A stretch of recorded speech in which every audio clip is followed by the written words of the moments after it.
சமீபத்தில் ஒரு புக் பற்றி கேள்விப்பட்டு அதை படிக்க ஸ்டார்ட் பண்ணேன். அதுவும் அந்த புத்தகத்தை படிக்கணும்னு ஒரு ஆர்வம் அதிகமாக வந்தது. அதனால அதை உடனே பிளிங்கிட்ல ஆர்டர் பண்ணி அன்னைக்கு நைட்டே படிக்கணும்னு முடிவோடு இருந்தேன். அப்படி என்ன புக்னு தானே யோசிக்கிறீங்க? அதுதான் ஜெய் ஷெட்டி எழுதின think like a monk.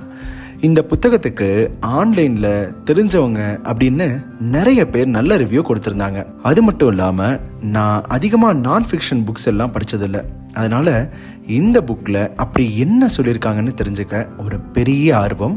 Book வந்ததும் படிக்க ஸ்டார்ட் பண்ணிட்டேன். என்னோட சேர்ந்து நீங்களும் இந்த புக்கில் ட்ராவல் பண்ணலாம் வாங்க. இந்த புக் இப்படி தான் ஸ்டார்ட் ஆகுது. ஆத்தர் அவரோட சொந்த வாழ்க்கையை சொல்ல ஸ்டார்ட் பண்ணுறார். அவரோட காலேஜ் படிக்கிற வயசுலேயே ஒரு மாங்க், அதாவது துறவி வாழ்க்கை வாழ ஸ்டார்ட் பண்ணியிருக்கார். ஜெய் ஷெட்டி ஒரு இந்தியன் மாதிரி பேர் இருந்தாலும் அவர் லண்டன்ல தான் பிறந்து வளர்ந்திருக்கார். அவரோட குடும்பத்தை பத்தி சொல்லும்போது ஒரு மிடில் கிளாஸ் குடும்பம்னு சொல்றார். அவரோட வாழ்க்கையில அவர் ஹைஸ்கூல் முடிக்கிற வரைக்கும் நல்ல மாதிரி தான் இருந்திருக்கு. ஆனா அதுக்கப்புறம் அவரோட வாழ்க்கையில சில தவறான சகவாசத்தால தவறான வழியில போயிருக்கார். ஆனா அப்படி போன அவருக்கு ஐ ஓப்பனிங்கா இருந்தது என்னன்னு தெரியுமா? அவர் சந்திச்ச ஒரு மாங்க் தான். இப்போ இந்த புக் நேம் ஏன் இப்படி வந்ததுன்னு உங்களுக்கு புரிஞ்சிருக்கும். 30 வயசு கூட இருக்காத ஒரு துறவிய ஒரு நாள் பார்க்கிறார். 30 வயசு கூட இருக்காத ஒரு துறவிய ஒரு நாள் பார்க்கிறார்.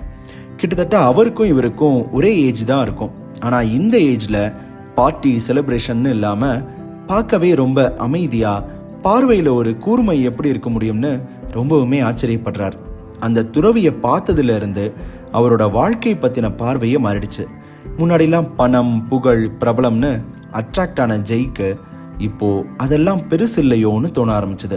ஜெய் அந்த துறவியோட சேர்ந்து ஒரு புது வாழ்க்கையை வாழ ஸ்டார்ட் பண்ணார். அந்த டைம்ல ஜெய்க்கு நிறைய விஷயங்கள் புரிய வருது.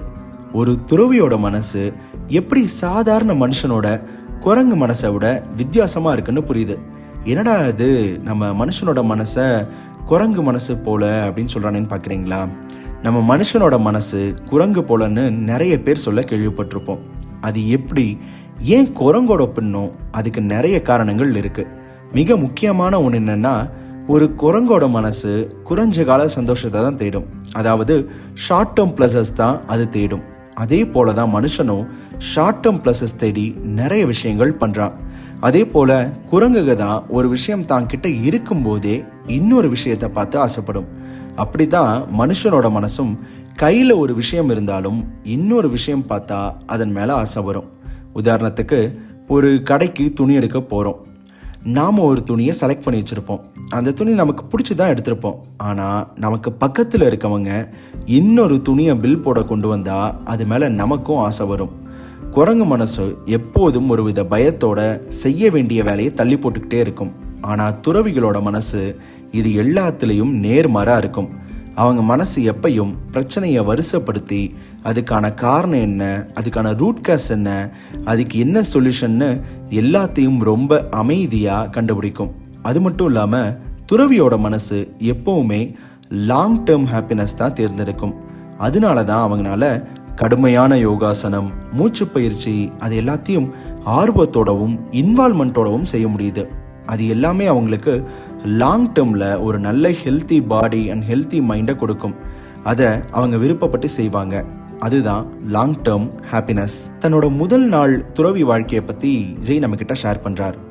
அதுதான் அவருக்கு ஒரு ஐ ஓப்பனிங் மாதிரி இருந்ததுன்னு சொல்றார். அவர் துறவியாக தயாராகிட்டு இருந்தாரு. அப்போ அவரோட தலைக்கு மொட்டையெல்லாம் அடிச்சாச்சு. ஏன்னா துறவிகளுக்கு மொட்டை அடிச்சு அவங்களுக்கு காவி உடை தான் கொடுப்பாங்க. அந்த மாதிரி ஒரு ப்ரொசீஜர்ல ஜெய் மொட்டை அடிச்சிட்டாரு. அதுக்கப்புறம் அவருக்கு காவி துணியை கொடுக்கறதுக்காக அவரை காத்திருக்க சொல்றாங்க. அவர் காத்துட்டு இருக்க நேரத்துல அவர் சுத்தியும் பாக்குறாரு. அந்த ஆசிரமத்துல ஒரு சின்ன பையன், அவனுக்கு 10 வயசு கூட இருக்காது. அந்த 10 வயசு கூட இல்லாத ஒரு பையன் அவனோட இன்னும் சின்ன குழந்தைங்களை சுத்தி உட்கார வச்சுக்கிட்டு ஏதோ கிளாஸ் மாதிரி நடத்திட்டு இருக்கான். அதை பார்த்த உடனே ஜெய்க்கு ஒரு ஆசை வந்துடுது. ஜெய் ஷெட்டிக்கு அவன் என்ன சொல்றான் அப்படின்னு தெரிஞ்சுக்கிறதுக்காக அவன் பக்கத்துல போறாரு. போய் அந்த பையன்கிட்ட கேட்குறாரு, நீ என்ன சொல்லி கொடுத்துட்டு இருக்க அப்படின்னு. அதுக்கு அந்த பையன் ரொம்ப பொறுமையா ரொம்ப சாந்தமா ஜெய் ஷெட்டி கிட்ட மறுபடியும் கேட்குறான், நீங்க உங்களோட கேஜி ஃபர்ஸ்ட் கிளாஸ்ல என்ன படிச்சீங்க அப்படின்னு. அதுக்கு ஜெய் ஷெட்டியும் திருப்பி சொல்றாரு, எங்களுக்கு ஆல்பபெட்ஸ் தான் சொல்லி கொடுத்தாங்கன்னு ஜெய் சொல்றாரு. அந்த சின்ன பையன் சொல்றான், நான் இவங்களுக்கு மூச்சு விடுறது எப்படின்னு சொல்லி கொடுக்குறேன்னு சொல்றான். நான் இவங்களுக்கு மூச்சு விடுறது எப்படின்னு சொல்லி கொடுக்குறேன்னு சொல்றான். அப்படி அவன் சொன்ன உடனே ஜெய் ஷெட்டிக்கு ஒரு மாதிரி ஆயிடுது. என்னடா அது, மூச்சு விடுறது ஒரு சாதாரண விஷயம், அது எதுக்கு இவன் சொல்லி கொடுக்குறான்னு அவன் யோசிச்சுட்டு இருக்கும் போதே அந்த சின்ன பையன் மறுபடியும் சொல்றான், ஏன்னா அது மட்டும்தான் பிறந்ததுல இருந்து ஒரு மனுஷன் இறக்குற வரைக்கும் மாறாத ஒரே விஷயம், கூடவே ஒரு விஷயம். மற்ற எல்லா விஷயங்களும் நேரம், காலம், தகுதி, வயசுன்னு அதுக்கேத்த மாதிரி மாறிடும். ஆனா இந்த மூச்சு விடுறதுங்கிறது மாறவே மாறாதுன்னு சொல்றான். இதை கேட்டதும் ஜெய் ஷெட்டிக்கு அந்த சின்ன பையன் சொல்றது உண்மைன்னு புரிஞ்சுது. ஆமா, நீங்க கவனிச்சு பார்த்தீங்கன்னா உங்களுக்கு ஒன்று புரியும். உங்களோட மூச்சு உங்களோட உணர்வுகளோட கலந்துருக்கும். உதாரணத்துக்கு, நீங்க ரொம்ப சந்தோஷமா இருந்தா அப்போ உங்க மூச்சு ஒரு மாதிரி இருக்கும். நீங்க ரொம்ப கோவப்பட்டா அப்போ ஒரு மாதிரி வேகமா இருக்கும். அதே போலத்தான் பயம், குழப்பம், வெட்கம், அமைதின்னு ஒவ்வொரு சமயமும் நம்ம மூச்சு காத்து நம்ம உடம்புல இருக்க உணர்வுகளுக்கு ஏற்ற மாதிரி மாறும். இந்த முக்கியமான விஷயம் நம்ம ரொம்ப ஈஸியா மிஸ் பண்ணிடுறோம். ஆனா இதுதான் ஒரு துறவி வாழ்க்கையோட அடிப்படை. துறவியா வாழ்றதுக்கு மொட்டை அடிச்சுட்டு காவி துணி போட்டுட்டு தான் இருக்கணும்னு அவசியம் இல்லை. ஒரு சாதாரண மனுஷ வாழ்க்கையில நீங்க இப்ப எங்க ஒர்க் பண்ணிட்டு இருக்கீங்களோ அங்கேயே கூட நீங்க துறவியா வாழ முடியும். அந்த துறவி வாழ்க்கை முறைய நம்மால கொண்டு வர முடியும். அது பத்தி இந்த புக்கோட ஆத்தர் என்ன சொல்லியிருக்காருன்னு அடுத்தடுத்த பாட்காஸ்ட்ல பார்க்கலாம். இந்த பாட்காஸ்ட் பத்தின கருத்தை கீழே கமெண்ட் செக்ஷன்ல சொல்லுங்க. முடிஞ்சா உங்க ஃப்ரெண்ட்ஸ் இல்ல உங்க சர்க்கிள்ல இந்த பாட்காஸ்ட்டை ஷேர் பண்ணுங்க. மீண்டும் மற்றொரு பதிவில் உங்களை சந்திக்கிறேன். உங்கள் பாலாஸ்ரீ.